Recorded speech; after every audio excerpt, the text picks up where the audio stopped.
હાલ સમગ્ર ગુજરાતમાં એક મોટા સમાચાર સામે આવી રહ્યા છે। સમગ્ર ગુજરાતમાં રાશન કાર્ડમાં કેવાયસીની મગજમારી ચાલી રહી છે અને દરેક શહેર અને ગામડામાં લાઈનો લાગેલી છે। કેવાયસી માટે લોકો હેરાન થઈ રહ્યા છે અને કલાકોની લાઈનોમાં ઊભા રહીને પણ કામ થતું નથી અને ખાસ નોકરિયાત વર્ગના લોકોને ભારે મુશ્કેલીનો સામનો કરવો પડે છે। ત્યારે આણંદમાં તંત્રએ એવું કામ કર્યું છે જેનાથી લોકોને ભારે રાહત થઈ રહી છે।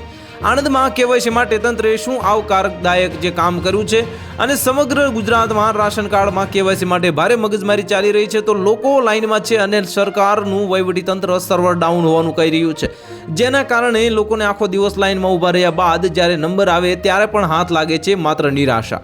તો જેના કારણે લોકોમાં જોરદાર આક્રોશ જોવા મળી રહ્યો છે અને પરંતુ આ બધાની વચ્ચે આણંદના બોરસદમાં જે કામ મામલતદાર કચેરીએ જે કર્યું છે તે લોકોને આવકારદાયક છે। અહીં દિવસ દરમિયાન કેવાયસી કામગીરી ચાલી રહી છે અને જેમાં લોકોની ભારે ભીડ હોય છે, પરંતુ દિવસ દરમિયાન નોકરી ધંધે અને ખેત મજૂરી માટે જતા લોકો હેરાન થતા હતા। તો કેટલાક ગ્રામ્ય વિસ્તારોના લોકોના જે મોબાઈલમાં કેવાયસી કરવાનું ફાવતું નથી, ત્યારે અહીં ખાસ રાત્રિ દરમિયાન કામગીરી કરવામાં આવે છે। જો આ પ્રકારની કામગીરી દરમિયાન સમગ્ર ગુજરાતમાં કરવામાં આવે તો લોકોને હાલ જે સમસ્યા પડી રહી છે તેમાંથી મુક્તિ મળે, કારણ કે દિવસ દરમિયાન સર્વર પર વધારે જે ટ્રાફિક રહેતો હોવાને કારણે સર્વર ડાઉન થઈ જાય છે।